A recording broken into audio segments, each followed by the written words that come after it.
Hi, Kirby Franze here, and I will be discussing the Week 13 question for Video 5 for Media History. The question states, discuss the role and responsibility of the entertainment media in modern American culture. Are we too preoccupied with entertainment? Consider the role of celebrities. Connect your responses back to the readings for this week. In chapter 19, we discussed the evolutions of comic books, television, and radio, among other entertainment types, and how we had to adapt to the changing and competitive media environment for those media types. That was all discussed on page 411, chapter 19. At the end of chapter 19 on page 411, our text discusses how remarkably all of these media types have continued to thrive. However, each of these mediums had to change into more sophisticated forms than what they originally were. Each medium competed in a crowded market for a share of consumers, for the consumers' entertainment budgets. Some entertainment types thrived while others struggled to keep up with the changes. The modern role of entertainment media in modern American culture seems to have a set agenda. It cannot be denied that the agenda is ripe with the desire to relate to people in whatever niche it may be. Each entertainment realm attempts to relate to its audience, which is obviously the main goal. And if you can get people to feel like they relate to the material, they'll want to engage in it more. What modern entertainment has done is made entertaining yourself almost a 24/7 activity.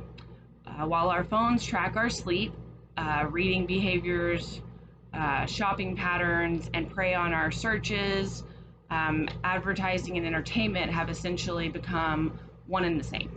And modern entertainment, it is rare for one to be being entertained without being advertised to. As our chapter content discusses, prior to the 1900s, a world without celebrities was not something one had to imagine, it was the way it was.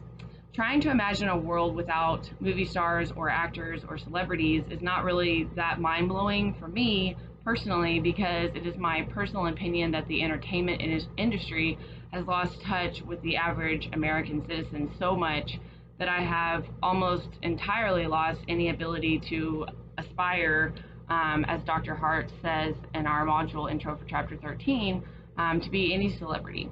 In the module verbiage for chapter 13, Dr. Hart says, imagine a world where entertainers were more or less considered fairly inconsequential, and being an actor, actress, or singer wasn't really considered a career to aspire to. End quote. Being someone from Texas who holds more conservative values, I very rarely look at any celebrity or actor and aspire to have similar, to have a similar career. I do often feel it would be nice to become a famous person who speaks out on issues from a stance that expresses my values, but in today's media climate, unless you agree with the general movement of, the political climate being the way it is, there is almost no platform for someone such as myself or someone that would attempt to do something like that, as many conservative entertainers are being silenced from media platforms or given negative labels that make no sense due to their political leanings, more so just as like attacks. I believe more celebrities need to be like Dolly Parton. Dolly Parton has been in the entertainment business for over 50 years and has never once talked about politics. Every time she's asked, she refuses to discuss the topic. She says that she is a musician, she's not a politician, and if you want to talk about politics, go talk to a politician. But if you want to talk about music, she's there and she'll talk to you about it, which I really respect and have always admired about her, because I think that's the way that it should be. I think celebrities should take a hint from Dolly and follow suit. At the end of the day, they are actors or singers, and every time one of them starts to get political, I personally get utterly disinterested in them. As Newsweek magazine found out the hard way, as we read in chapter 20, magazines had to adapt to a permanently altered marketplace. As discussed on page 427, and Newsweek fumbled around trying to adapt to the times. More so, Newsweek was more extreme with their political views, which certainly polarized many of its readers. Touching back on being too preoccupied with entertainment, I think that everyone should watch The Social Network, which is on Netflix if they haven't already. Um, after doing so, they should attempt to try to regulate phone usage, their cell phone usage. Following celebrities, or because being trapped to a device will end up controlling you, um, who you are, how you think, and following celebrities will end up trapping you to their ideals. More people should put the phone down, unfollow the radical celebrities pushing their agendas of sex, drugs, and debauchery, and pick up a worthwhile book or go outside.